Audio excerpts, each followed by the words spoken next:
Good evening, and if you're just joining us, thank you so much for tuning in. You are listening live to the Angel Rock. I'm your host, Lorilei Potvin. Now, if you're listening, we would love to have you watch the show. So you can come join us on a YouTube channel. It's called UFO Paranormal Radio on YouTube. Or if you're on Facebook, if you're one of my friends, you'll see it on my Facebook profile. You'll see it also. We have 5 pages on Facebook, United Public. No, sorry, UFO Paranormal Radio News on the side. There's one called Joe Montaldo, UFO Undercover, all kinds. Hey, Zach, you're already here. Great to see you. We're also on Twitch, and we're also on Twitter. I was thinking it was Periscope, but Periscope has finally put itself to bed. Now, if you've never been to my show, welcome. And if you're returning, welcome again. As always, we have Zach, who usually supports. I'm going to get to our great guest who's sitting here so patiently. But if you haven't been to the show before, I say I cover all aspects of paranormal. So whether, or even the supernatural. So could be UFOs, could be aliens, could be the real paranormal. But I also love to cover things like angels and the power of positivity, the power of your mind, Reiki, how to act with your spirit guides, those kind of things. I'm from Canada. I am a psychic medium. I'm also a crystal Reiki energy healer, Akashic Records practitioner. I'm a spiritual teacher and mentor, and I'm also a registered nurse. And tonight, I have an amazing guest. As always, all my guests are amazing. I'm sorry, but I have to say that they are. I don't mean to sound egotistical, because the show's always about my guests. So you'll see tonight we have another great guest. He's quite active on Facebook. His name is Ben Eden. He is, I'm sure I get this right, Ben, as I'm yapping away here, a super conscious transformation coach. He's an empath. He does Reiki. He has a webpage called The Healing Medium. He is amazing. He's coming to us from Australia. I know he said he's from the UK, but he now lives in Australia. Welcome, Ben. I'm so glad to have you here. Thank you so much. It's lovely to be here and connect with you. Well, I love it. Like I said, Zach, we haven't seen in a while. Zach's one of our regular supporters, and we love when people do that. So thank you. Lots of times we get regular people watching. We have kind of like a little family on YouTube. It's not one of our biggest channels yet. So if you hear that, share this, please subscribe, because we want to continue to grow and share the great content. Everything, something for everybody here on UPRN. So make sure you can let people know. So, you know what? It was so great. Like I said, somebody sent me an invite to your group. And yes. I always will say yes. Like if it looks like it's something up my alley, I consider myself a light worker. That's kind of the buzz term out there. And it looked like it was something right up my alley. But what caught my eye was you messaged me, and it wasn't a form message. It was like this personal message and said, welcome to the group. And I messaged you back and we started chatting, right? Yes. Yes, I've forgotten about that actually. I didn't, because I was really surprised. And I told you off air, one of my friends, really close friends I work with in Atlanta, that's our guest, know, I know you, or people watching, I know you know. And I told her you were on. She said, oh, I know who Ben is. I love watching him.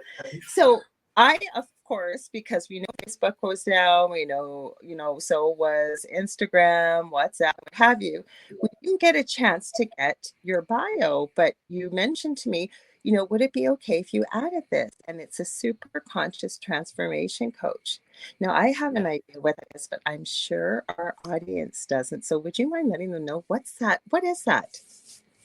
Yes, so it's something that I'm hugely passionate about. And it's basically a way to transform your beliefs, because, our whole entire, earthly experience is completely based on our belief system and what we believe, what we've picked up through our own, trauma, through our childhood, but even what's been passed down from generations. And, it's been proven that we can have up to 7 generations above us, their beliefs when we're born. And then we navigate through the world with these beliefs, with this structure.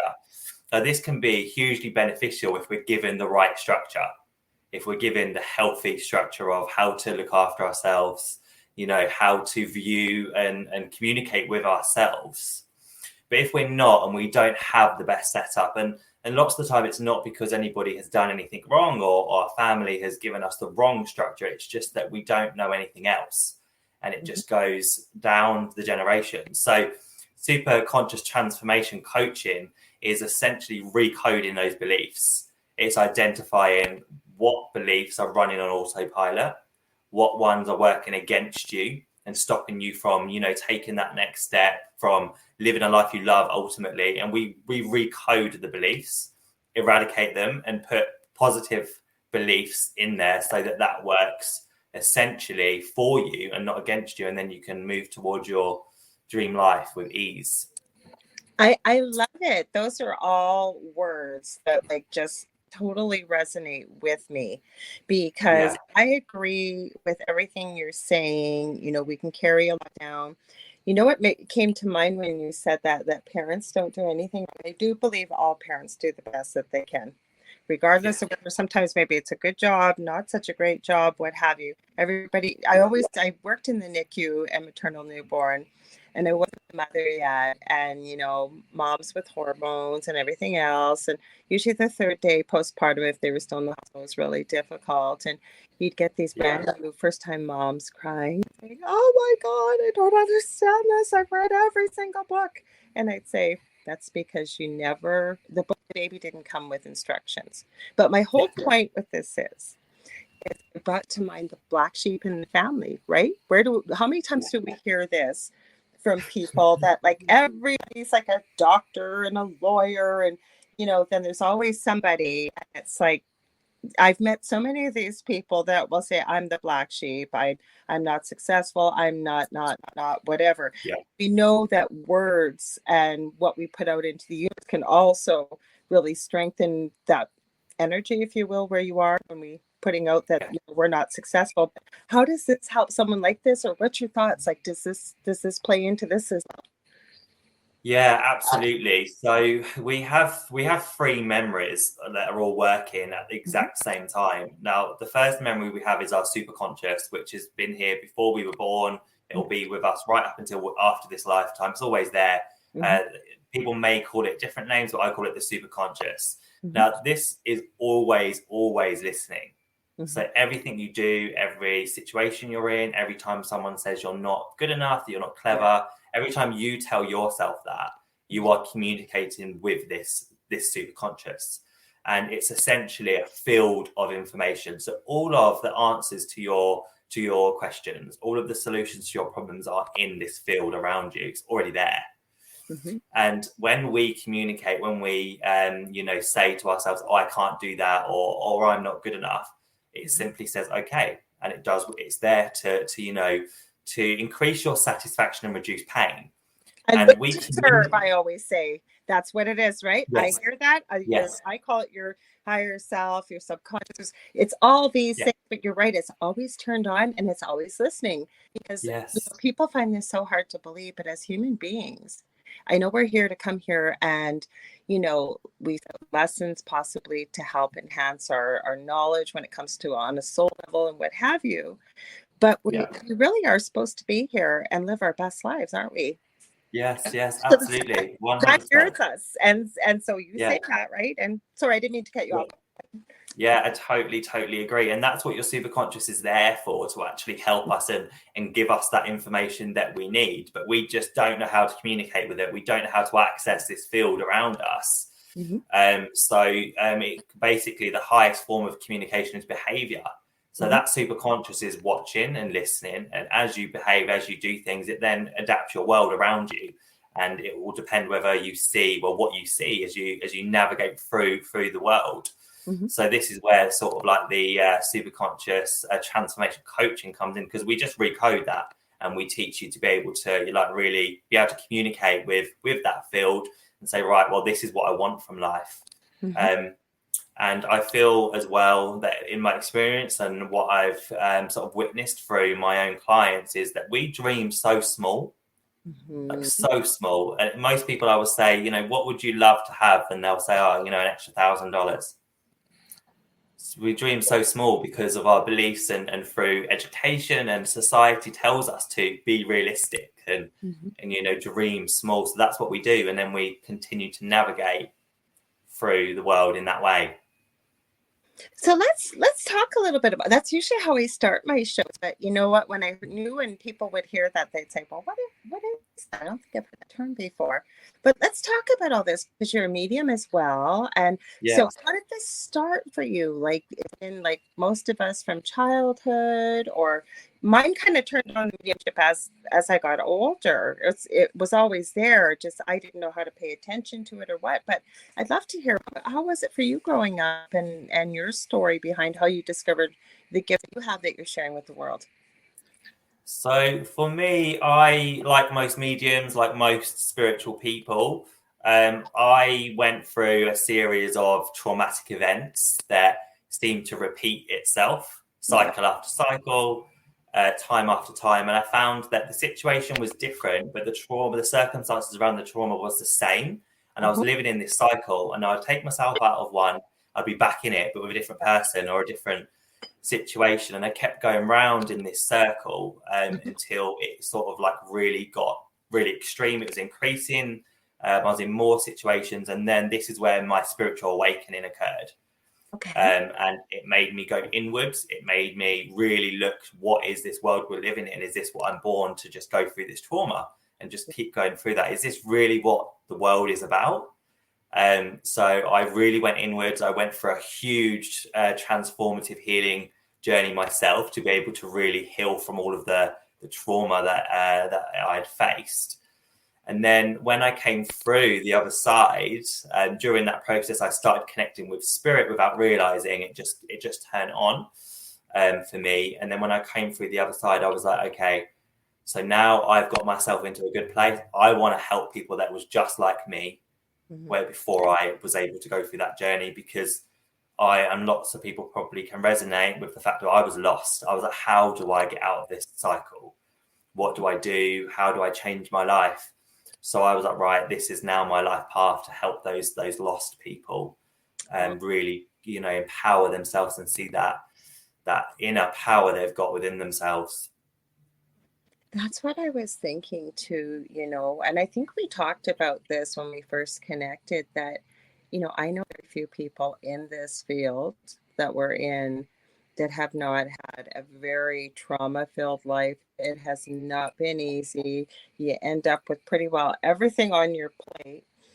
Yet the other thing in working with spirit, and again, it's just my perspective, but it's almost like we've been around the block quite a few times. We're kind of some of those older souls. It's like we know we can handle it before we incarnate into this lifetime.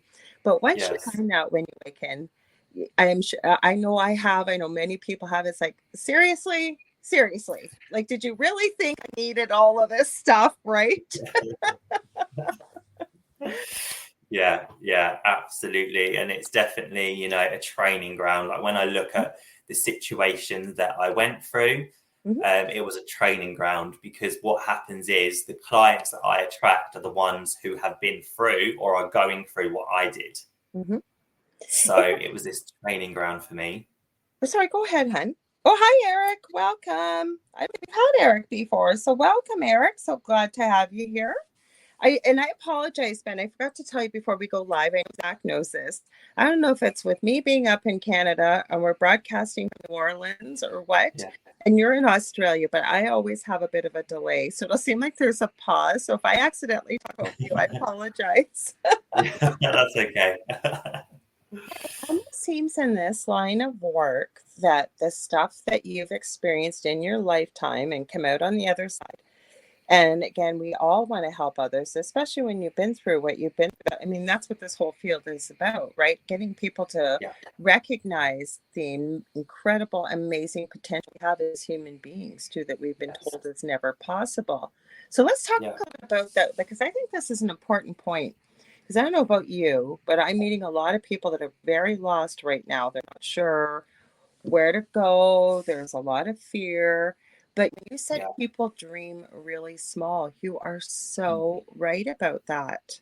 So, how do we Yeah. get people to recognize this and realize, besides, I mean, contacting you, but there's like just one, you, right? But I mean, even so they can start helping themselves to start realizing anything is possible.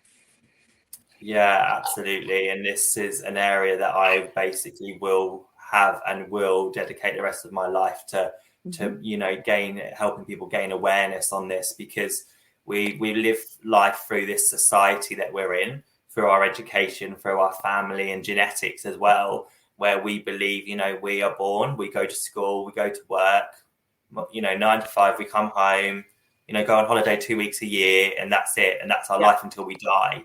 And that we have to really store all these difficult times within our bodies. And it's actually, we have so much ability that we can just switch on if we just know how, if we're taught how to, and we're educated.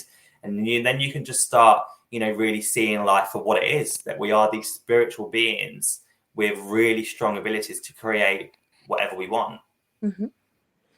Well, I believe that Earth, and I was just watching some, I'm always watching videos, or the same, going to be a lifelong learner. There's so much to learn about this field, even when it comes to the paranormal. I've talked to you about that before privately. I said I feel smaller than a one-celled organism when it comes to the amount of knowledge compared to what we used to consider real life.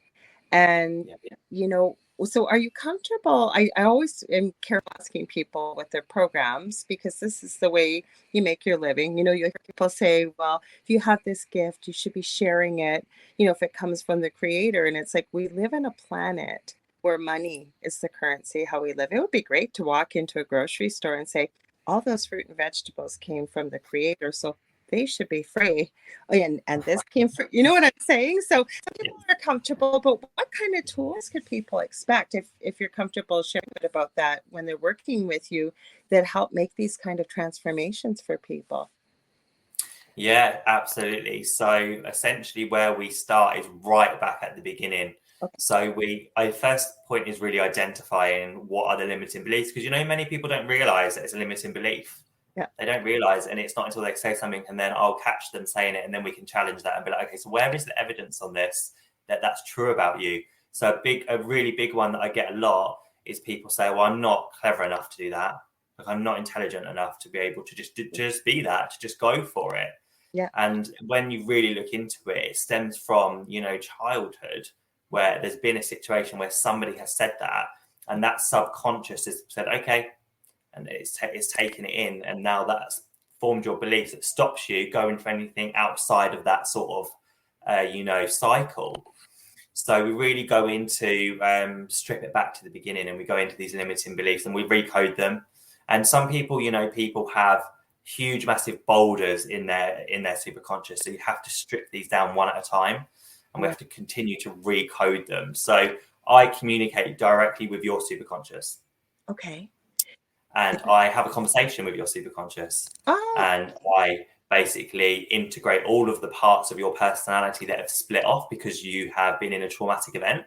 And to protect you, your personality has split and said, right, well, we need to protect ourselves now, because we can't be in this situation again, because it always has your best interest at heart. Right. So it's split. And what happens is your superconscious doesn't understand time like we do. So it doesn't know whether it happened in the past, whether it's in the future, or if it's happening now.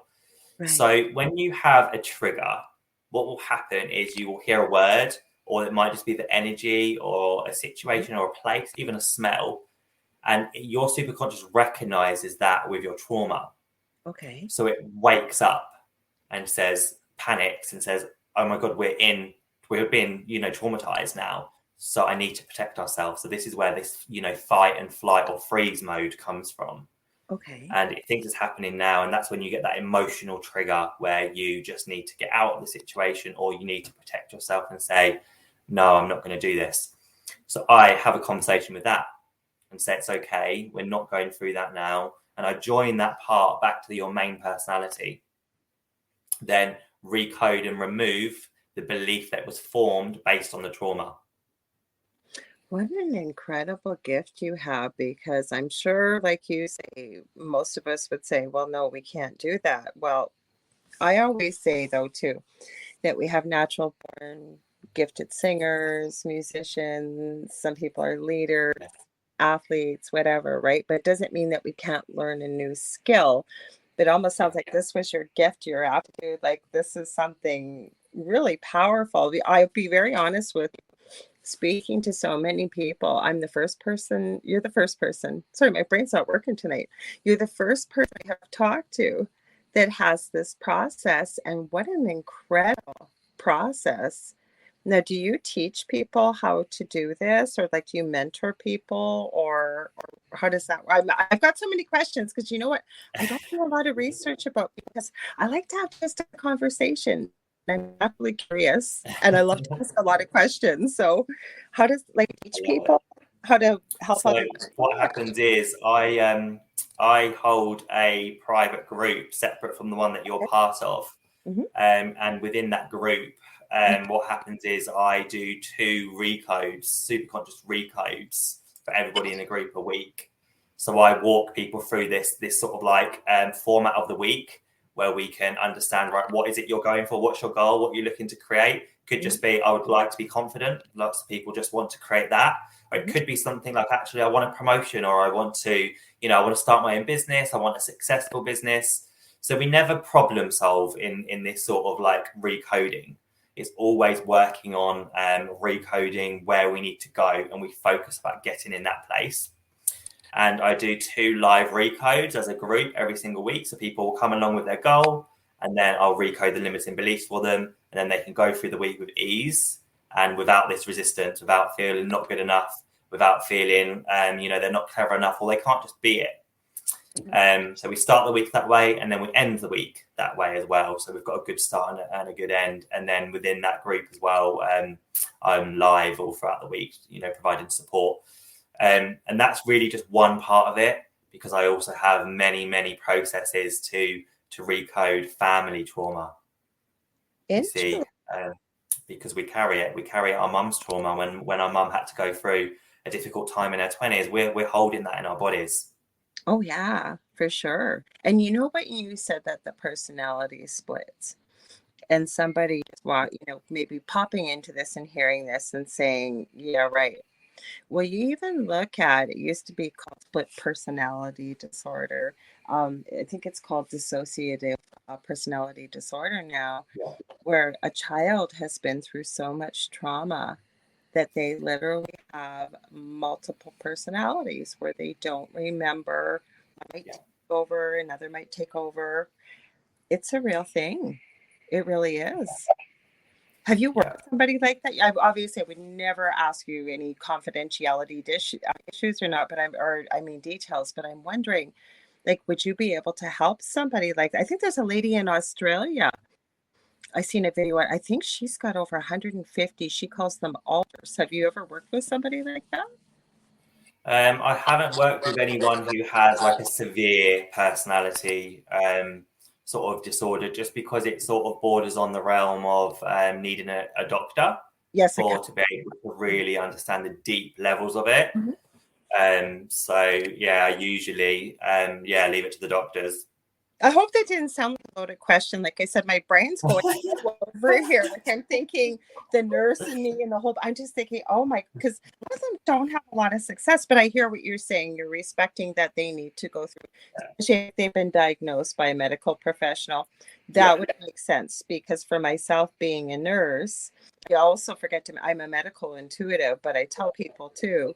I can yeah, and the other thing is, even as a nurse, I can't diagnose you. Like the worst part, I have to be honest with you, is if, especially working in the hospital and somebody's biopsy came back and you knew that it was cancer, we couldn't say anything until the doctor diagnosed them. I get it. But like I said, yeah. curiosity wise, I was thinking, imagine the success, but I hear you totally. Gotcha. So this must take up a big part of your work, but I noticed on your webpage too, like you still do mediumship readings and all kinds of stuff. So let's talk about all your work and please throw in anything else Yeah. because I try not to ask people too much about a program of theirs unless they're comfortable discussing, how I do it, whatever. You talk about whatever you're comfortable with. Yeah, yeah, sure. So yeah, absolutely a psychic medium as well. I'm really passionate about all aspects, because one of the things that I really identified as well from having clients for mediumship is that there was a lot of trauma, and there was a lot of people who actually really wanted to create their dream life but didn't believe in themselves. Oh, yeah. They didn't feel like they were good enough. So for me, I really wanted to create a business that was like this 360. Like, yes, I will absolutely help guide you through your difficult times in life. I'll connect you to your loved ones in spirit. But I really want to help you on a deep level as well. I want you to have success, and I want you to live a life that you love. But I want you to learn the tools and techniques to be able to go on after you've seen me to continue to create this life. So that's you set for the rest of your life. So I wanted this 360 where I really covered all aspects of this spiritual growth area, as well as sort of like mentoring people that are just stepping into spirituality and want to go down the mediumship route as well. So it was really important that I didn't stop with mediumship, and I will just continue to grow in that area.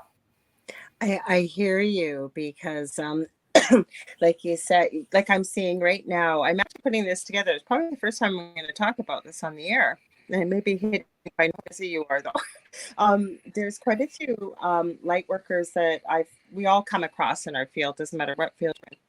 And I am finding, as well as many light workers, that there is such a spiritual awakening happening right now. Yes. So many with the same questions that I'm sure probably you asked. I know I asked years ago, thinking, how do I open my third eye? What are my guides' names? Like, all these things that as time has gone on and you connect more with spirit and you get more information, right? We've achieved those answers. And so I got this from Spirit, and it's a lady, actually I mentioned, very close friend and light worker in Atlanta. Her page is actually called The Crystal Architect. And I love crystals. I'm wearing one right now. I know quite a bit. I call her the Crystal Wizard, because there's just anything I got to ask her, she knows. So I'm kind of getting a bunch of people together. And it's people that there's expertise. Like, for example, whether it was mediumship or what you're doing with your process as a super conscious transformation coach. And we're bringing people together. Like, there's an animal communicator, different types of healers, all kinds of aspects. And the way Spirit gave it, we're going to have a group together. It's going to be free. And we don't know how long it's going to be. We're going to put together some master classes for people. And then probably at the end of it is have like a big Q&A. Whoever can show up, but people have questions, what have you, for people that are really awakened. Because I'm finding most of us are getting a lot of questions. And then hopefully people that are really spiritually awakened will resonate with whomever is there. Maybe they're drawn to that type of work or whatever it is. Yeah. Helping people find out about the amazing work you're doing, as well as others. And then helping humanity that's woken up too and needing the answers that we needed many years ago. So don't know what it quite looks like, but hopefully it'll be soon. So are you going to say something? Yeah, it's absolutely great that you're doing that. I think it's so fantastic. There's not enough, of that support out there for people that are stepping into it and they don't know where to go, and they go online and there's so much. You think, well, where do I go? And there's so many different beliefs in spirituality, and so it's absolutely great that you're doing that so that those people have got that support networks. Plus, you meet so many great people. Like I said, I've truly never met somebody, and I purposely, like I said, I've got this great person that has a publishing company and is a PR agent over in the UK, well, actually in Wales, and he's a dream person to work with. He connects me with great guests. He'll send me the book, he'll send me the bio, he sends me everything, including a long list of questions. And it's not because I'm arrogant, but I really, if ever, even look at the questions, because I love to talk to people and I love to find out about their passion and what got you into this. Now, I got to ask you, because I keep hearing from Spirit, I don't know, maybe you've got this in the works or it's down the line. Have you got a book written, or are you thinking of writing a book about this? It's on the agenda. Yes. I know I have Spirit nagging. Ask about the book. Ask about the book. Yes, I really want to. I really, really do want to, because I think my story from start to finish will help a lot of people who have been through that. Because lots of my trauma started when I was very young. I was a very young child. So there's lots of people that will be going through that I would love to be able to help, and so they know that they're not alone. It's not them that it's happening to. It's happened on a wider scale. So it's definitely been on my agenda. I've just been so busy launching the Super Conscious Recode group and my mediumship. So it's coming. It's coming soon. No, because I don't know why I don't usually get that. And I had it earlier today. I really want to know, when I was looking for your website, when Facebook was down, I was searching your site for a book because I kept hearing about this book from Spirit. And I'm going, okay, I'll ask him tonight. Yeah. You know what, though? Like you said, you're so busy with this business, and you are, because with our time difference and everything else. So that's a good thing. But Yes. where are you going to go with the rest of this now? You want to do this for the rest of your life? This is new. Like you said, you've just launched this. So do you have, like you said, we're talking about dreaming big here. Are you comfortable sharing like what your visions are? Absolutely. So for me, this group that I've got that's newly launched, I want to create a community where everybody's going for the same thing, because we're really impacted by the people that we surround ourselves with. Absolutely. So I want to create this community where we're all reaching for our goals, we're all taking action, and we're all able together to go in this group and recode our limiting beliefs. And I want that to get as big as possible, to get as many people as I possibly can, to really just remove these limiting beliefs and create this just community of safety and empowerment. So that's the real goal that I'm going with this with the Super Conscious Transformation Recoding, and just to touch as many people as I can. So I recently, last night for Australia, I did a free recode as a group, a webinar, and I'm also holding another free one at the end of this week too, because I have a lot of US followers and a lot of Canadian followers, and so I'm holding another free recode at the end of this week, so that I can hit and help people from the US and Canada and the UK, because the time zone is really good for both. So it'll be like 4 a.m. my time, but I think it's like 6 p.m. or something like UK time. And I'm just working out the time zone for you guys. Well, I can help you with that, because I'm up all the time anyways, but I'll probably be there unless I'm live, like depending when you do it. I hope I can pop in with you too, because we'll share it with a bunch of people too. Make sure they hear about it.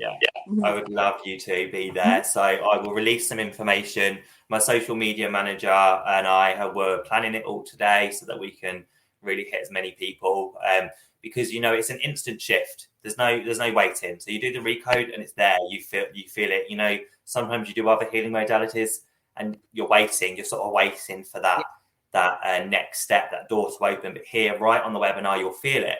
And I want as many people to feel that. So that's the super conscious stuff that I'm trying to create and just get across to as many people as I can and help as many people as possible. And then the mediumship side of my business is I really, really love platform demonstrations. Okay. It's where I want to go. It's my passion. I just love it. So when you say platform, can you tell me what are you talking, like gallery style readings, or what does that look like for you? Yeah, so at the moment there's like a local place here in Melbourne that I go to from one of my mentors when I first started out, and she creates this really safe space for basically mediums to go and demonstrate in front of large groups, but also for the general public to be able to basically have access to this service at a reduced rate, and the money goes to charity as well. I love it. So it's a really good cause, and this is something that I really love to do, just to be in front of a stage and be able to give multiple readings one after the other and have that collective healing all together. So I'm currently hoping to do that within the for the foreseeable as well, when sort of the world starts to open up again in Australia. I hear you. That's the one thing. I have tons of friends in Australia, and many similarities. And then I said, it's very interesting that you guys, Canada and the UK, we're all experiencing similar things, and we all were or are, depending where you live, part of the Commonwealth. So we have many similar things compared to the rest of the world, including like government, court systems. So we're really all just one big family, though. I think people forget that, because that's been the focus of practice right now. I usually end it, I'm going to bring it up right now. I remind people, and I have a son with severe autism. And there were times, he's no trouble now, he's 23, very much like that precocious age of a 5 to 7 year old. Needs mom for everything, but can be a bit independent. But there Yeah. were years where it was really difficult. He might be raging for 3 or 4 hours, and all I do was hold him, just ride the storm, make sure he didn't hurt himself or hurt anybody. And there was one Yes. day, it had been a couple hours, and I now know it was from spirit. And I got this saying in it: if this isn't going to make any difference 10 minutes from now, let alone 10 years from now, let it go and pick your battles. And that's kind of where I go with part of my message here for humanity that are listening is, you know what, 10 years from now, are you going to remember why you stopped talking to your family member or a close friend or what have you? Now's the time more than ever to unite, put our differences aside, and it's all about love right now. Wouldn't you agree? Yeah, absolutely. I totally agree. Now's the time to retreat and really understand, what's important to you. Where do you want your life to go? Because, it really shows that like anything can happen. So it's really important to take stock of that, in my opinion, and be like, what is it you want from life? And like, that forgiveness that we all need to go through, forgive ourselves, forgive our past, just go inwards and understand what is it your heart wants, for sure. No, I agree with you. And even the fact about limiting beliefs, and then again, coming from a medical background, that people may not realize, and I'm sure you do with the work that you do, that a child from the first day they are born, even probably in the womb, because children can hear, up until about the age of 7, they're like a sponge. And because they don't have the comprehension to say, to understand something that was said, like you said, the Yeah, superconscious tucks that away, and the child decodes it in whatever way they understand it. They may not ask, what does that mean, but maybe took it as an insult, or something about yeah, themselves that wasn't positive. And over time, I found a lot of people too remember something from childhood, but it almost evolves and changes. I don't know if it's a superconscious that does that or not, but it makes it, I'm not saying that people haven't been through awful things, but it becomes much worse. And then once they're able to kind of unpack that and then realize that it really wasn't what they had thought it was as a child when they hung on to it. Do you find that too? yeah, a lot of the time. And this is really, I get so many people that come through for the recoding that are exactly in that situation where Mm-hmm. that it's just been absorbed, and that's now their belief, and now they're orientating through the world through that belief that simply just was never true. No, I agree. And especially about money. Like, I remember when I first heard this, because of course we work with lots of different mentors, and, we're learning about, like I said, this is a whole new world. A lot of people Yeah, don't even feel safe enough to come out of a spiritual closet, right, with their family or what have you. So they really do have to look at places and their people to resonate with. So I love what you're creating. But like I said, going through all this healing process, part of it is, like you said, unpacking all of this, understanding maybe why we've gone through what we've gone through.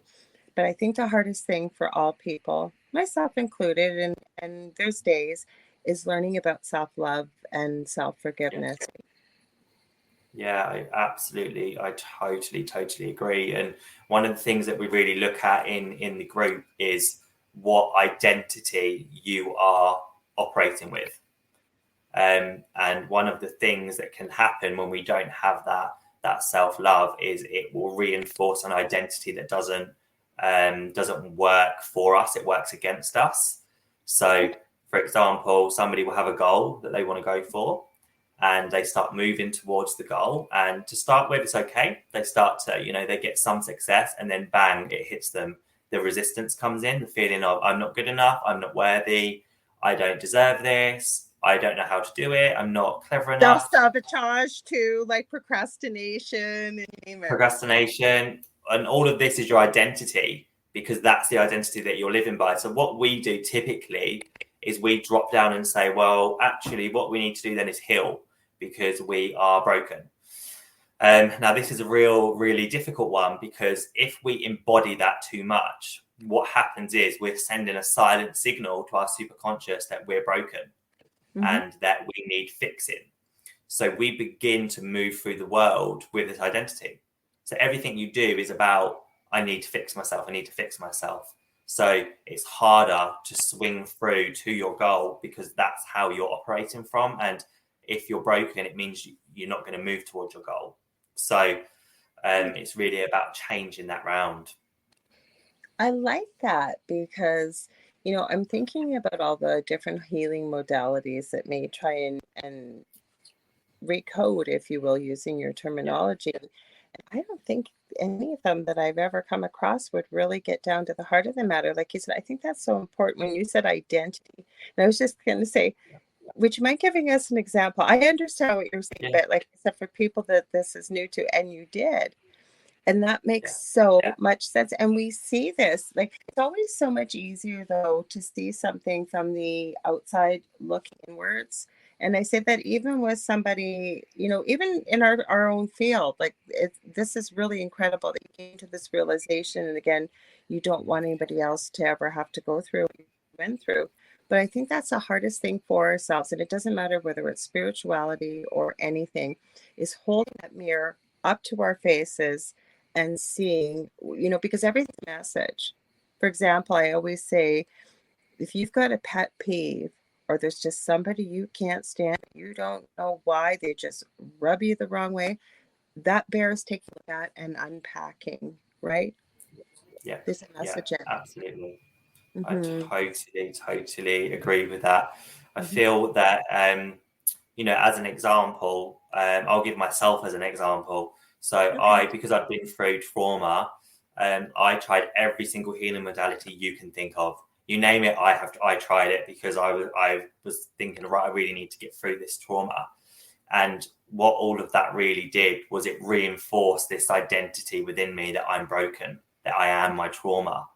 So that's how I didn't really get any success in anything I wanted to go because I would just continued to send these signals to my subconscious, to my superconscious that I'm broken, we need to heal, we need to do another healing modality. So I lost really faith in myself and didn't have any trust in myself.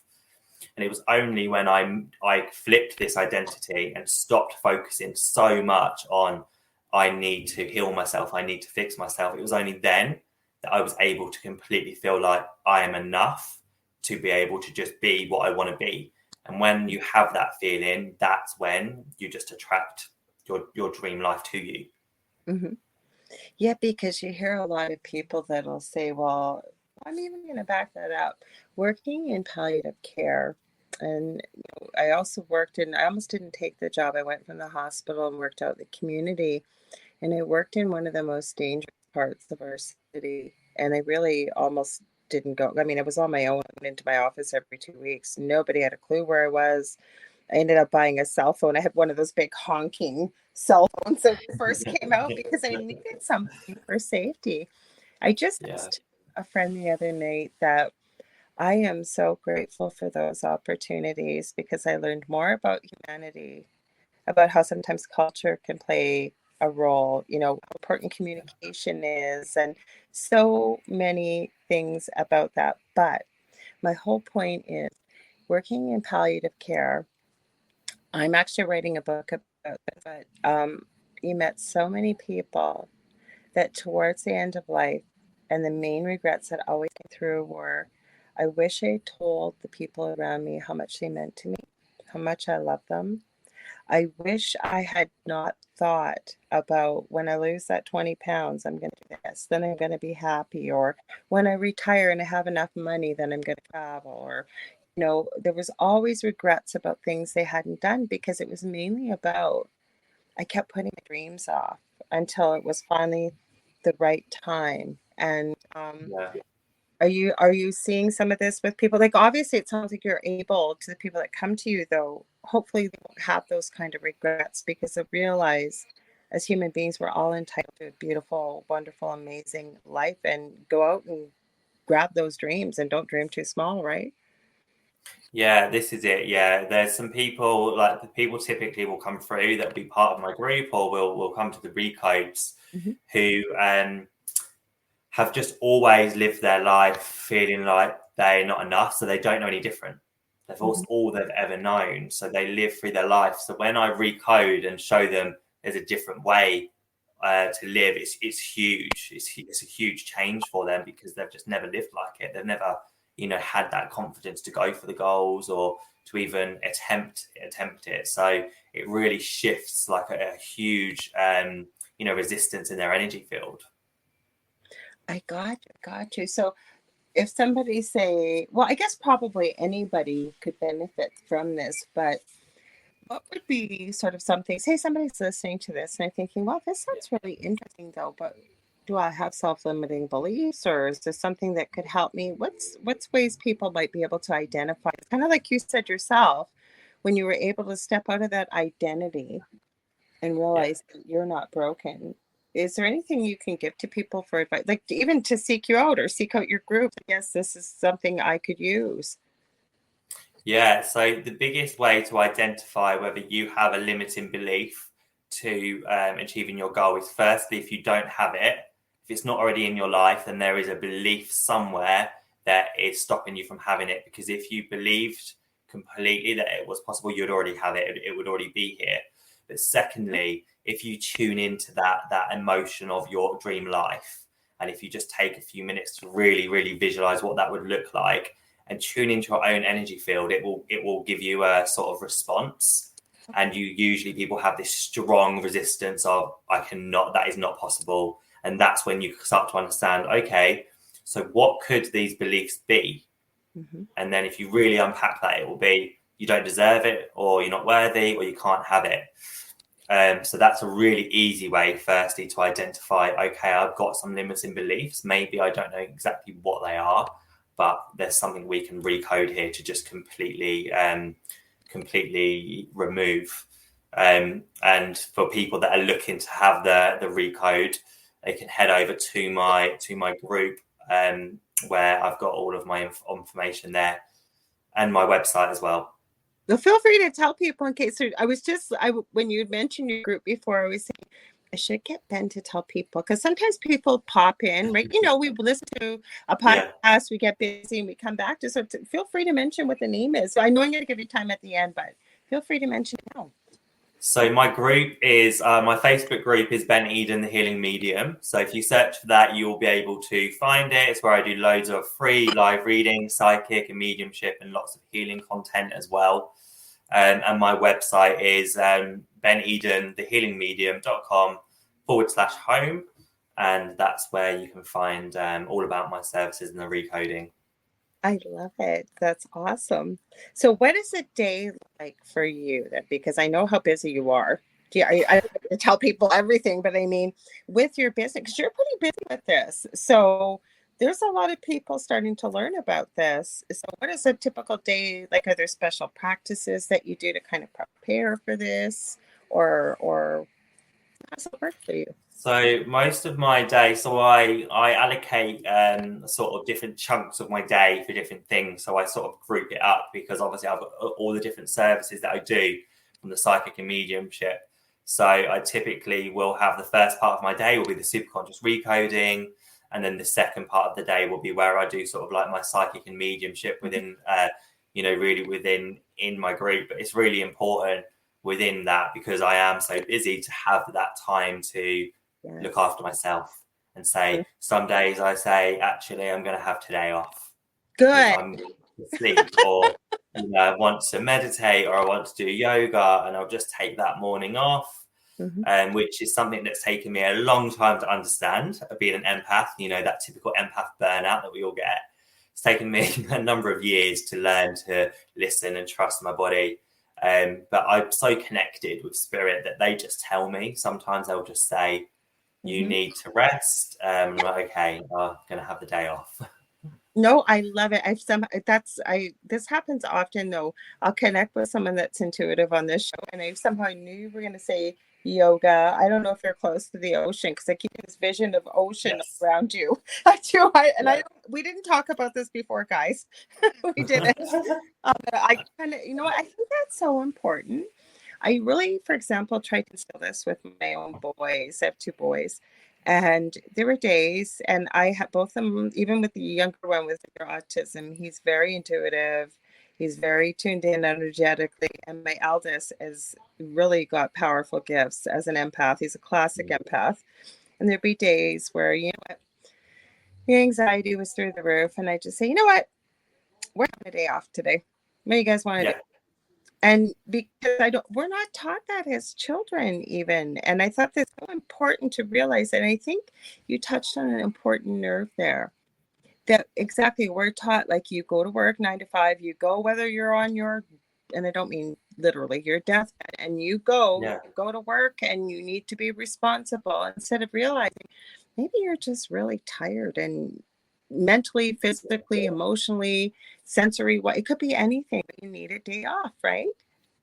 Yeah, absolutely. And I find as well, one of the things that we are sort of like habits that we have about how we structure our week is solely dependent on what we grew up with. So most of us were in a home where our parents traded their time for money. Time is you can never get back. Once it's gone. Money you can get more money.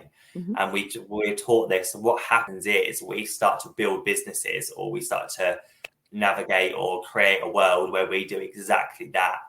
And what you have to do is try and break away from that and realize that you don't have to trade in the same way. There are other ways of living. So you can have, be more fulfilled ultimately. Or people, and there's many that they take up a profession and that's it for their whole entire life. Like my partner just started, he's done so many different jobs, but he just started a job and it involves nails. And he says he's met the nicest guy there. Apparently went to my high school, but he's older than me. He has been in this job since he graduated from high school, and he's near retirement. Now, he doesn't seem unhappy, but he actually shared with my partner that he really, really regrets when his children were little, especially working nights, all that he missed because he couldn't be there. And for what, right? What's wrong with changing a profession? Like, how many people do we meet that hate their job, right? Yeah, absolutely. So many people, and we just have to, break away from this cycle to know that there is more to life than that. We don't have to live lives like that. We don't have to go through our life hating our jobs, hating our lives. Like, there is absolutely more. You just have to want more for yourself. You have to believe, change that belief structure to believe you deserve to live a life you love ultimately. Because I've never done this before, but I know Zach quite well and I know him personally. So Zach, I'm going to call you out if you're still here. I think you are. You want to get that cigar shop of yours going, and he once in a while do free readings or what have you, or he'll ask if people are doing readings. And he had gone in, and no, I'm not telling tales out of school. He shared this in the chat and what have you. He did go into a venture with a bunch of people, and unfortunately it didn't work out. But anytime I've said to him, this can happen for you, like this, he's got a regular day job now, but I know this is your dream. So if you were talking to Zach, and again, I don't expect you to go through everything, but is it like, what kind of suggestions besides like say looking you up, but is there anything that I could do to help himself achieve? And this is his dream, like this is his passion. I know it is, because he's on phase, he's always educating people about different cigars and what have you. He loves them. So I love that you've asked this question, and yes, absolutely. So we have this structure which is wrong in the personal development world. So what happens is we know that we want something. We know we want to go for a goal. And what we do is we look at the goal and we think about the goal, and there's an energy exchange when that happens. And what happens is we then judge ourselves and we compare ourselves to that life in a judgmental way. Now, this has an energetic response that we aren't aware of. Most humans aren't aware of. So whilst we're thinking, oh, I'm not there yet, I really wish I was there, you are essentially moving yourself further and further away from your goal energetically. So you can flip the structure of this. So instead of doing it in that way, what you can do is really get get your goal clear, be so clear on this goal, and step into the emotion of that end result. This is one thing that I teach people as part of the group. You stay in this emotion. So this is my goal. Imagine this goal as if it's already here now, but feel the emotion, exaggerate the feelings, turn it up so that you can teach your body how this feels. And what that does energetically is it pushes you closer to your goal. And then you stay in this emotion as much as you can, because what happens is there's a neurological change that happens when we have an emotion. Mm-hmm. And when this happens, it changes our actions. Mm-hmm. So when we're in that end result, our actions are going to be as if we already have it. So we're going to do more. We're going to take the correct action that's going to be successful for this goal. Okay, so now I got to ask you this, because this is human nature. And I know Zach's even asked this too. And I know I've asked it years before, even now. And I try to realize now, I just gave this advice to someone. I wasn't trying to be cliche. It's jump and the net will appear. It will. You just got to believe it's going to appear, right? And like you said, I agree with everything you've said. But it's human nature that when you dream of this and you get into the feeling about how well it'll feel, then comes in the thought, but if I fail, how am I going to know if this is going to succeed? How do we quell that thought then? Because that's human nature. So that is the recode. So by doing the recode, it removes that completely. You don't have those feelings. So one thing that I ask people to do when I do a recode is before we go in, we think about our goals, and then I get them to give me a score from 0 to 10. With 10 being, this is just not possible for me. I feel like I'm swimming uphill. It's hard. And 0, being I can do it. And then we use this goal and we recode it, and then we come out and we score it again. Most people have gone from a 10 to a 0, 10 to a 1. So that it means that, and this is why I do the group. So we start on a Monday with the goal that you want to achieve this week. It means you just do it. You just be it, because those feelings of not being good enough are no longer stopping you and holding you back. Mm-hmm. That's why I love it so much. Oh, he is here. I knew it. I knew he'd be here. In fact, I know you didn't mind me saying this. And I always tell people I do a reading or anything, confidentiality, as with people that do this work, is the utmost importance. But Zach has been very open about this. So you can see the comment below if you're watching. Ben, are you able to see it? If not, I'll read it. Because he says, I'm ready to jump. Sadly, COVID and supply chain issues, but my dream back to at least November. So we can't control a lot of the environment. I understand that. But I know there's been many thoughts about that, right, Zach? Because it is human nature. He's a young guy. He's got a fiance and, trying to keep money coming in. We need money to live on. I just mentioned that. So have you got any suggestions? Because he said it pushed it back. Obviously, we can't control the environmental things, but... For me, in this situation, because many people are in, similar situations that first come to me, is staying in that end result, staying in that emotion as much as we can. And, just putting the fact that COVID's happening or whatever negative situation's happening to the side and just almost pretend like it's not there. Pretend it's not there. I knew you were going to say that. Yeah, stay in the emotion of it. And what will happen is things will change. Things within like a short space of time, an opportunity, something changes, like even in the environment around you, and you're like, there's no way that could have happened. There's no way. You cannot, logically explain how that shift has happened, because you're in that end result, because your superconscious doesn't know what's real, what's in the future. As far as your superconscious is concerned, that's happening now. So that means it has to move the world around you as if it's already here. And it sounds crazy, but it's true. So even though I said you can't control the environment, and I was hoping you were going to say this, because think about it. Okay, let's talk about this with spirit. And I tell people this all the time. Never mind mediumship. What a beautiful healing modality to bring so much peace to so many people, especially the living that are left behind. They never got to have these conversations, or it ended on a bad word, and they feel like their loved one is harboring, a lot of the human emotions that I find we lose a lot of that. We can see everything from all perspectives. We go back to that 5D and beyond, rather than the 3D existence that we are as a human being here. But the thing is, when I say let's talk about this, I tell people don't ever try and figure out how the universe, your super conscious, your Yeah. guides will make it happen, right? Because it'll happen in the strangest, craziest way, right? Yeah, all the Mm-hmm. time, constantly. And we have to live in that place of surrender. Mm-hmm. Let's just surrender to spirit because they will look after us. Yes, They yes. will, always. Well, that's what I say to people is, you know what, whether you believe in your guides or angels, ascended masters, I mean, we can go on and on with all the loving, positive beings that are behind us to support Yeah, us. You're never alone. I said they believe in you. They're with you.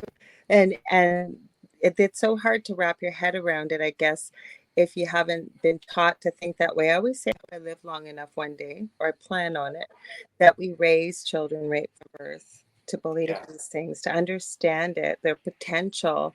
Because that's another thing I talk about. I love that you said when you're doing your work, okay, and recoding, it's like it's there. You just have to switch it on, don't you? Like we've been told it's not possible, but imagine if we were being told, sweetie, you can do anything you put your mind to. No, we're really actually teaching young children meditation, yeah. telepathy. I mean, I could go on, right?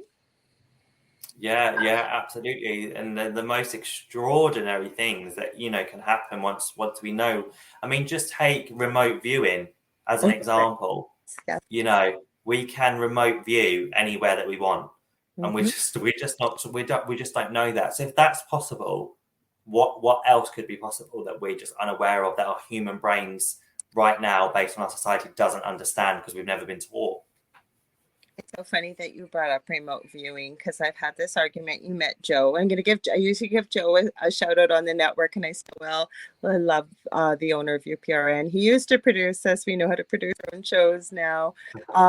Ben got to meet him just before, and I've had this argument with him about remote viewing because he says, nope, nope, you can only remote view. You can only see things from a distance. I said, no, you can't. I said, you can go and exactly what you said. You can go anywhere, past, present, future. You can go Yeah. places like you could read the printing off of an old dot, anything, right? Remote viewing. Yeah.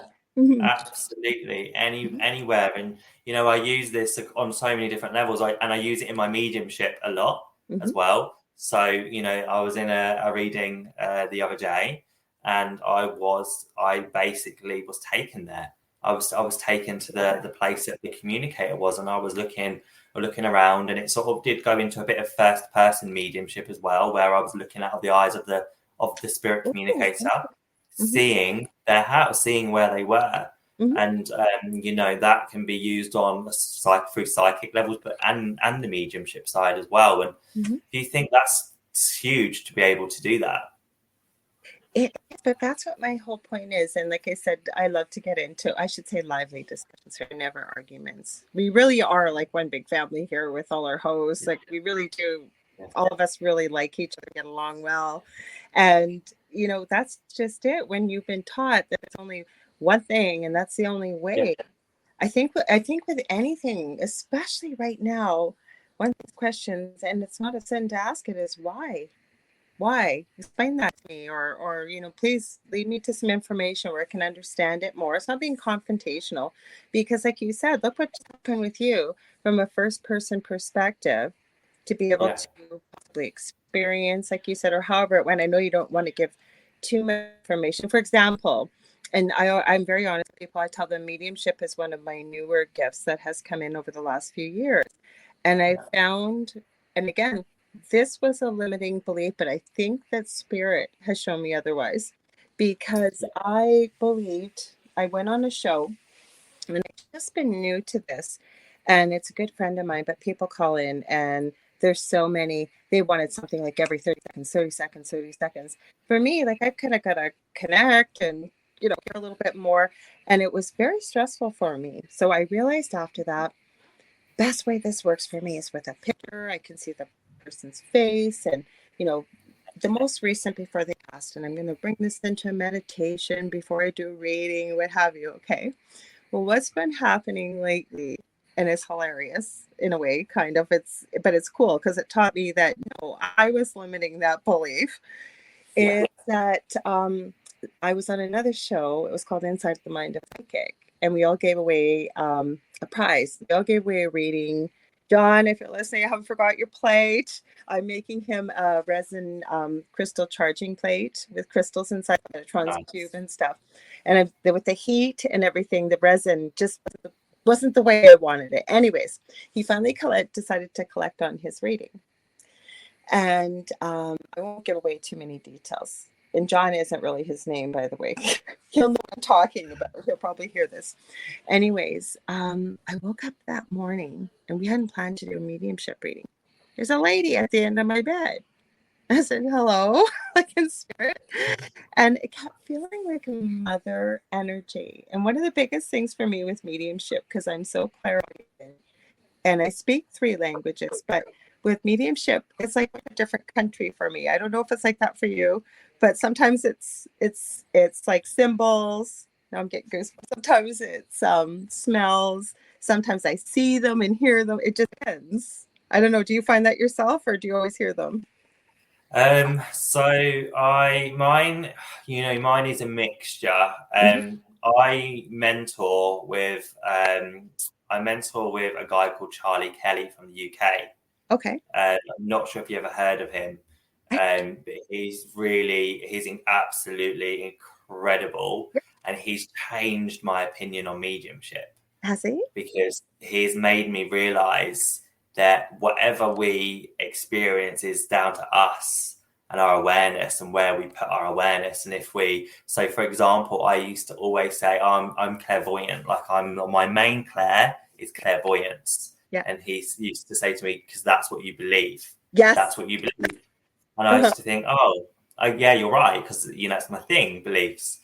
And he really opened up my awareness, and now I realize that as I navigate through my mediumship, it's what I experience is what I want to experience. Yes, that's where I'm going with this. Okay, so that's where I'm going with this, because that's another one of my sayings I say all the time is what you perceive becomes what you believe, and it becomes your reality, right? Because it's self-limiting. So with this lady shows up, and I kept feeling like mother energy, and I kept saying, this person's mother? Nope. I just have a message for them. Kept repeating this message. It was the coolest reading I've had in such a long time. So we connect for the reading. Didn't really know why they wanted to have the reading. Just wanted to hear what spirit had to say, right? They just felt like they needed the reading now. So I passed along the message, and they're like, no clue. I have no clue what this means. Nope. And I said, well, don't worry about it. I said, sometimes you might walk away from here and all of a sudden it'll click, or someone will come talk to you, say something, click. And I always get people to record their readings so they can go back. I want them to sit back and hear what I have to say rather than, oh my God, I can write that down or whatever. Yeah. By the end of the reading, the whole thing connected so much. It was incredible. It was actually a grandmother. But the whole thing connected. This person had a very unusual health thing that ended them up in the hospital. They're very, very ill, and never, ever happens. But it was all connected to the information that came through. So don't you just hear? But again, the reason why I shared that, and it's to support exactly everything you've been talking about, is even we as ourselves, so what we do, we have limiting beliefs, right? As human beings, I believe the only way I could connect is with a picture. Yeah, it's huge in the mediumship world, and this is something that I really want to bring the recodes to people who are stepping into mediumship. So when people come to me for mediumship mentoring or psychic mentoring, we actually park that. I actually park it for a few weeks, and I say, well, actually, let's get your mindset right. Because if we can get your mindset right, and you believe in that you can be the best psychic that's around, and you believe that you can connect to spirit easily, then that is going to make your journey. Because I'm sure, as you know, it's a hard journey being a medium, because you have these peaks and troughs, and you have these times where you're so happy. Saying just like what happened with me. Yes. I have no clue what you're talking about. And then you're going, oh my God. Okay, maybe I didn't get the right, exactly. Yeah, exactly. Yeah, absolutely. And because that's such a hard, and it can be at times damaging to yourself because you're so hard on yourself.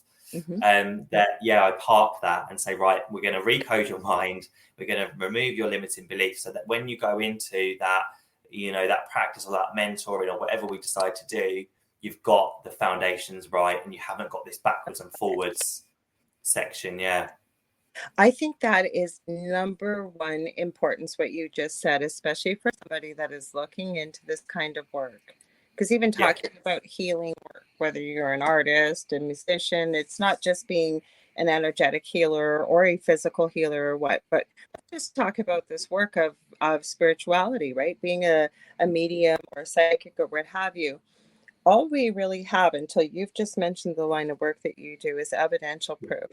You give people stuff and you're able to corroborate it, or it happens more and more and more. And then you start to build your confidence. Now, if you could start out with exactly what you said, that is so imperative. Let's work on your limiting beliefs before we work on anything else. Imagine where we would be. Yeah. Mm-hmm. Absolutely. It's just a game changer to be able to not have that constant, oh, I'm not good enough medium, I'm not a good enough psychic. Yeah, so we all go through when we're developing, and actually through most of our career, unless we really get that mindset right. Mm-hmm. No, I think that's so powerful.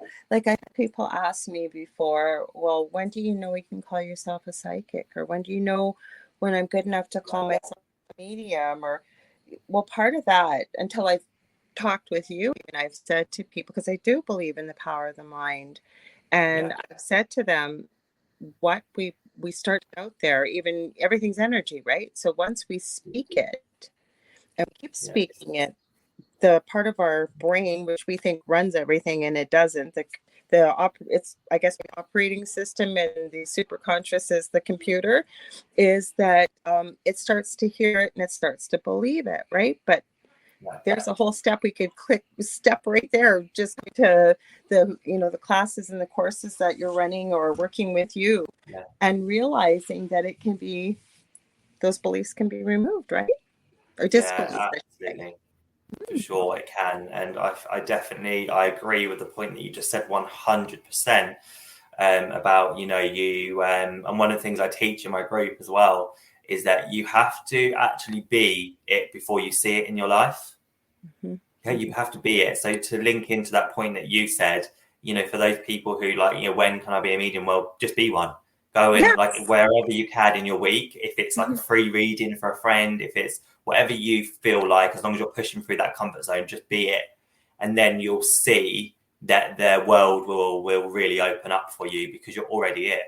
Mm-hmm. So kind of the same thing. I don't have the reprogramming part, but I do believe in the power of the mind, like, thinking and what have you. And I mean, we have to be realistic about it. You can't be running around and life's really not that great. But then again, there's got to look at why it's not so great. But I was just having this conversation with somebody, and I was saying, without giving away too much, they've had an accident, I'll say, that caused them to really be limited physically.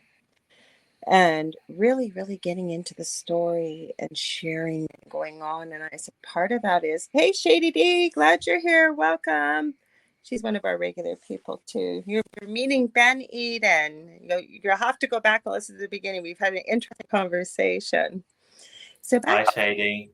Back to this lady, and it was so hard for her to see, processing. Of course, there's a lot of emotions. There's a lot of loss there.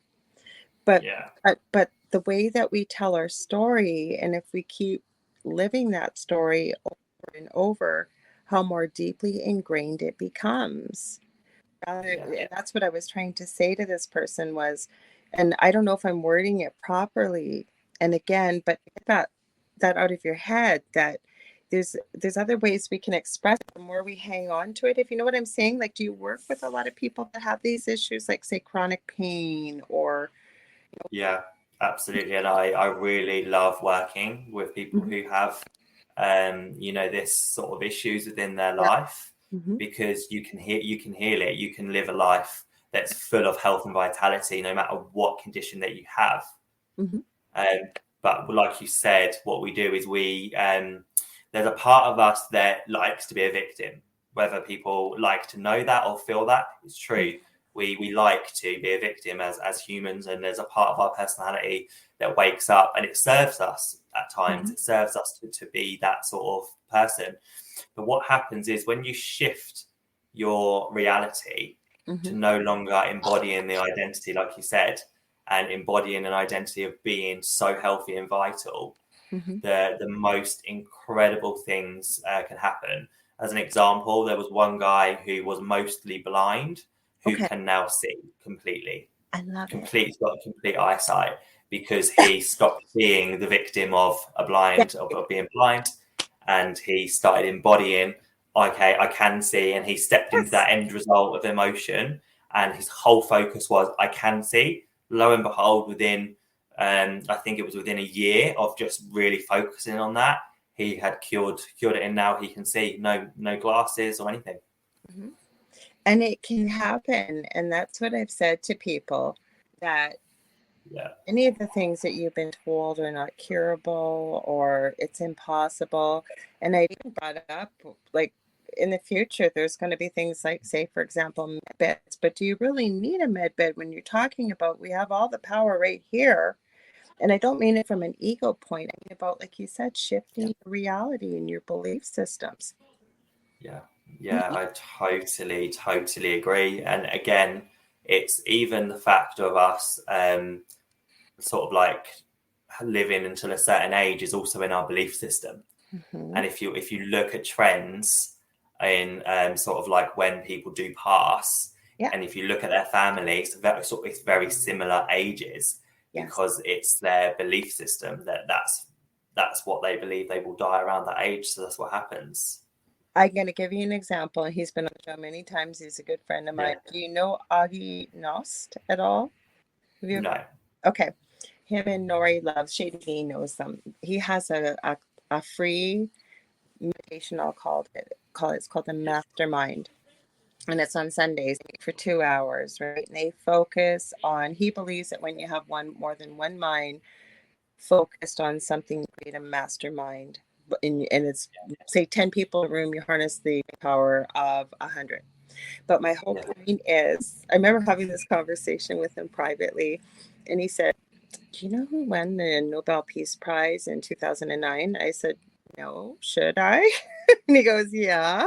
And I said, who? And he said, there's two scientists that won the Nobel Peace Prize for, I guess, revealing what causes aging in the human body.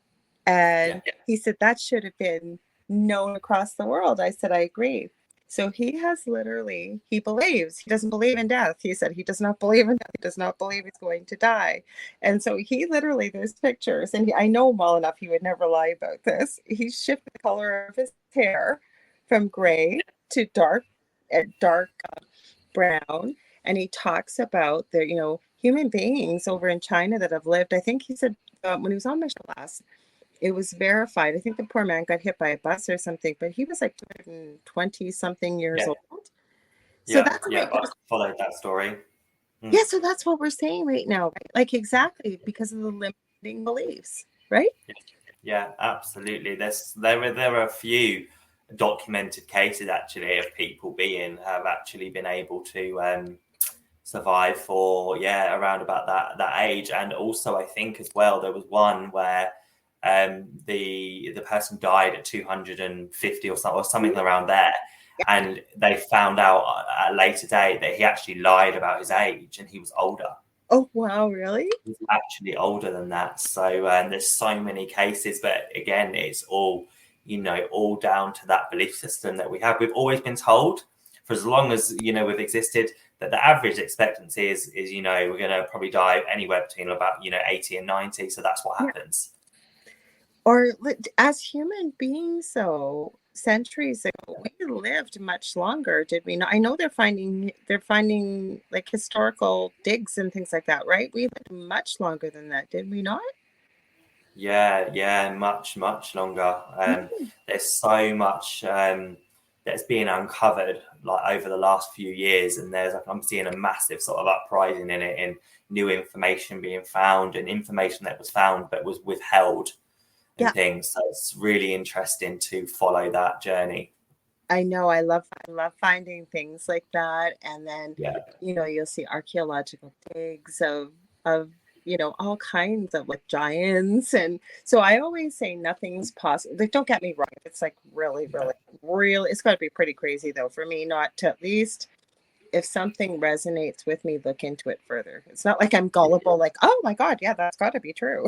No, I'll have to do some research, but there's so many things that, like I said, I guess it kind of infuriates. It doesn't infuriate me, it frustrates me, because we have been led to believe all these things that aren't true. And so I'm so glad you're doing this kind of work. And I think we need about a gazillion of you, because everyone in humanity, practically, unless you've lived under a rock, could benefit from this. Am I not right?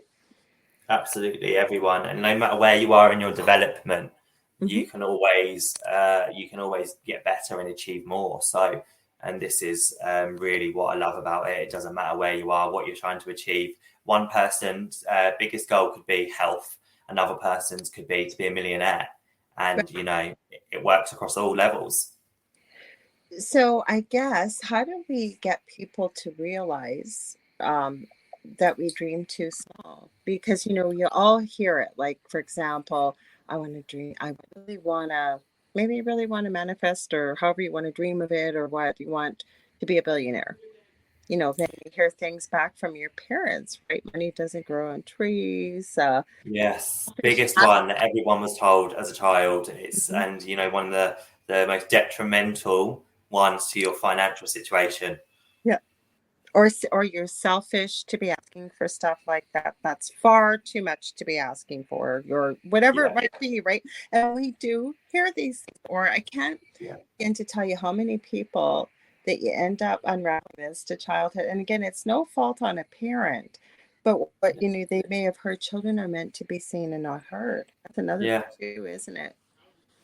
Yeah, it's absolutely huge, all of these beliefs, and I think this is why I try and do as much sort of like talks and recodes for free, like as much as I can, to just really shift people's perceptions, so that with the hope that they can start teaching their children something different, so that we break the cycles. This is where it starts, the children of the future. We educate them, and at some stage in my life, I would love to do some work in schools to help children understand this, so that we break the cycle right there, if we're able to get it into the children. I think that's where I was going with it. And first I said, I hope to know, I envision living long enough to see that we start from infancy.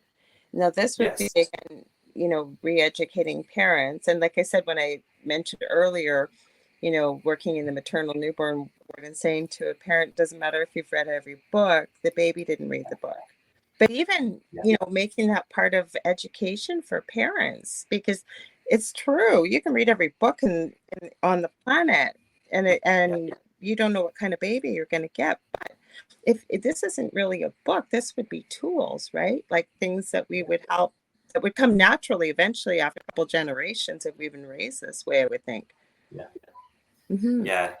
would definitely. And with the bright energy and time and enough sort of exposure and awareness, that we can gradually chip away at this sort of like structure that we've had for so many years. It's time to break through that structure now. It's time. Now, you said something a little earlier that I've been thinking about and I'm meaning to ask a little bit more about for our listeners. You said this can go back 7 generations. Is that what you're finding? Yeah, absolutely. And when I sit down and have a one-to-one with someone over a recode, and we really unpack that and think about, okay, so let's just really think about the last 7 generations of your family. And there's a direct correlation to that person's limiting belief to someone in their life who had an issue. And I can actually a lot of the time see that in their superconscious, because I have the benefit of being a psychic medium too. So when I'm connecting to somebody's superconscious field, I can say and see what's going on with your great granddad, and they're like, oh yeah, he he had huge debt. And he got in so much trouble, and he had issues with fraud. And then you can see the correlation. So what do you think about money? Money's bad, because that's what's come down from that generation. So yeah, it's been proven seven generations now. I guess what I'm wondering too, so like you said, the reason why you navigated the path that you did because you wanted to give a 360 approach, and I can obviously see that. But I'm also wondering too, because they've been able to prove science, like say you've got a little group of monkeys over here, they've learned how to use a new tool, and then they're finding like right across the world that now monkeys over there are doing it. My point is it something you're seeing that can be carried in the DNA, if you will, or how is it? Like that's what I'm thinking, right? Energetically, we can get it spiritually, also just physically. But so, would you mind sharing a little bit more about that for people? Yeah, absolutely. So if we think about sort of like the world trauma that has happened for over the last, say, if you think about your last 7 generations, there is so much that's happened from like a whole world point of view, like all of the wars that happened. So that trauma that happened, because it was so huge, it changes the structure of the DNA there and then as it's happening. And then what happens is this is then passed down to all of the other generations. This because it's a really big fear that people had to go through, and even now with the COVID situation, like the amount of fear that people have had to go through wouldn't have changed their DNA structure. So that will be passed down, and this is how we can have our family's generation. So typically, as a female, you will pick up 7 generations of your dad's side, and then vice versa. So if you're male, it'll be your mum's 7 generations from your mum's side. So this is huge in understanding where your beliefs come from. It's massive.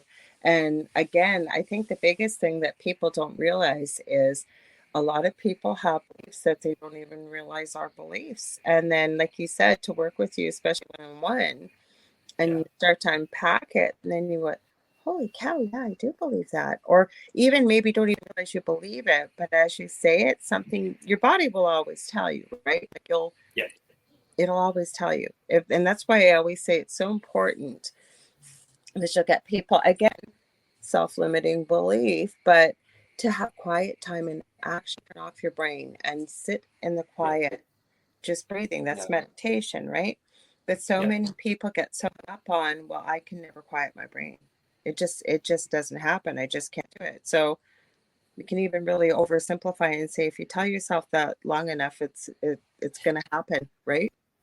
Yeah, absolutely. And one thing, because I teach meditation as well, There we go. I didn't even know that. So there you go. I'm glad I brought that up. One thing that I really love to teach people when it comes to this meditation, because it's the biggest thing that I say, what stopped you from meditating? Why hasn't it worked? Like, I can't shut my brain off, or my mind wanders. And I say, talk to me why that's bad. Why is that a bad thing? And because we have believed that we're not meditating and we're not getting the benefits unless we're completely there. But what's actually happening when our mind wanders, when we're in this meditation, is we're moving through unconscious energy. It's a good thing. It's good. It's good for your mind to wander. You're the first person. I know that. Okay. And it's just give permission that it's all right. I'll tell people that. Just the fact that you're sitting quiet. And lots of times we go into meditation, we don't even realize it, like daydreaming or what have you. You were the first person who said that on my show. So thank you. Because so many people need to hear that because they've stopped meditating. And I tell them it's not just a spiritual woo-woo thing to do. I said, see, big companies do it. A lot of pro athletes do it. They've proven, 15 minutes of meditation is akin to, I believe, 45 minutes to an hour of sleep. Like it's so powerful, right, for the human body and mind. Yeah, absolutely. Yeah. And I think the important thing to note around the meditation is the aim of the game is to get your brain into a deep frequency of healing. That's really what's happening. This is when you're really able to transform your body and your mental health and your emotions as well. So as long as you're in that meditation, your brain is in the healing frequency. So it doesn't matter whether you're here It doesn't matter whether you're thinking about what you're having for dinner, you're in the relaxed state. And over time, if you continue to do this, over time, it becomes less and less. But either way, regardless of whether you are present or whether you're not, you are still reaping the benefits of the meditation. I love it. Now, this is an important question because I get this a lot about PTSD. Yeah. Can never be fixed, never be cured. This is what people believe. And I tell them, no, it's what you believe. Like, it can happen. So Shady D, I'm not pointing you out here, but I think it's a great comment. You said generation PTSD is a phenomenon for sure. You pick up on people's fears even if they are smiling and happy. True. But we hear about this PTSD with a lot of people that can't seem to find any relief or get any healing. What's your thoughts on that? How can you help people like that, Ben? So, interesting point. I was diagnosed with PTSD. I was diagnosed with it, and I was able to completely overcome it and cure myself from it. Everyone's situation is different, because obviously your trauma is relative to you, to what you've experienced. So I definitely do feel like it's something you can overcome, and you can get into a place and flip that switch around. But typically from people that I've seen over my sort of career and experience is when they get that diagnosis is when you will start experiencing it on a lot stronger level, because it's like I like to call it the reverse placebo effect. Yes. And that's when we're told, we go to the doctor and we're told, okay, you have anxiety. All of a sudden, your anxiety levels are really increased because you are embodying that identity of it. It's my opinion. No, I don't think you're wrong at all in any way, shape, or form. And I don't say I'm perfect in any way, shape, or form either, but I'm a firm believer in what we tell ourselves, we embody. And like you said, when you've received it from somebody such as a physician, who most people still to this day will put a doctor on a pedestal, and whatever the doctor says is word, it's law, and you're right. Then see it really solidified, if you will, really sunk in, right? Yeah, absolutely. And I see this so much. So many people that come to me and they've sort of like had gone to see a doctor for a number of years, and that identity is really firm within their belief system now because they've been seeing a doctor for so many years. And you should always see a doctor for any medical health thing. So you should. But what I'm saying is essentially that identity starts to change to say, right, I am my anxiety. That's how people start to sort of like orientate their way through their life.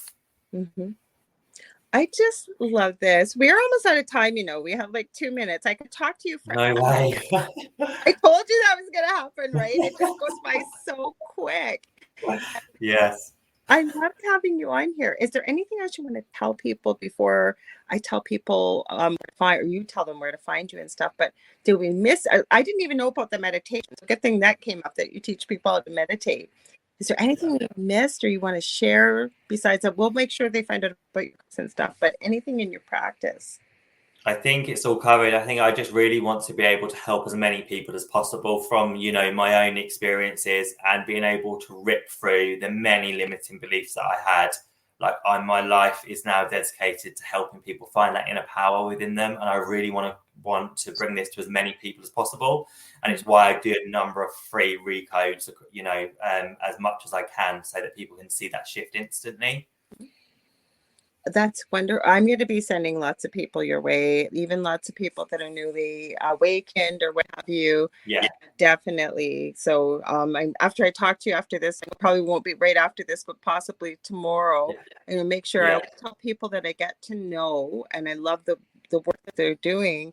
Feel free to share it in my groups too. I'll mention it after yourself, because there's almost 2,000 people. That's the beauty of the internet, right? The whole world is our office. We can reach so many people that way. So where can they find you, Ben? Before you say that, I want to read Zach and said, great show tonight. Thank you, Ben, for joining us tonight. Please come back in the future, and have a good night, everybody. Thank you, Zach. And I mean that too. We're going to have you back on here. I know we are, if you're open to it. Absolutely. I'd Okay, so love to. where can they find you, Ben? So you can find me on my Facebook group, Ben Eden, the Healing Medium. That's where I have lots of my spiritual guidance. I do weekly psychic and mediumship readings on there, Mhm. completely for free. If you want to connect with me, either on my super conscious group or on a one-to-one basis, just head over to benedenthehealingmedium.com/home, and you'll see a full list of all of my services that I offer. Well, I loved having you here. I was so looking forward. I was thinking because of our time difference. And I went, oh gosh, maybe we won't be able to come. I am really flexible that way. I was so excited about having you tonight. So, well, tonight or daytime for where you Anytime. are. It was so fun. Thank you for having me. Well, thank you for being here. And I want to remind everybody, if you ever want to get a hold of me, you can find me on facebook.com/The Angel Rock. I have 2 groups on Facebook, Paranormal University for all things paranormal. And then I have the Angel Rocker Tribe. We cover some of the topics that Ben does. We don't do what Ben does, but we cover those topics, the power of the mind, chakras, power positive thinking, how to connect with your guides, you name it, we cover that. I also want to remind you, next Monday, I do not know why we don't have Thanksgiving the same time as our neighbors in the United States, but we don't. So here in Canada, you guys don't have Thanksgiving next week, do you? No. In Australia, we do. So you don't? No. Okay, well, we do. So I will be here on Thanksgiving Monday. Now, I have a guest I've been trying to have on for 18 plus months. You do want to attend this if you have any questions. Her name is Dr. Carrie Madej, Madej. So you want to attend if you can, because I have a feeling it's just going to be stop questions. Anyways, you guys, thank you so much for attending here with us tonight. We love you. We love your comments and everything else you've got that you add to our groups. Thank you. Ben, you're amazing. I'm so glad you're Thank you so here. much. It's great to be here. I loved having you. You guys have a wonderful morning, afternoon, or evening, wherever you may be. We'll see you next week. Have a good one. Bye.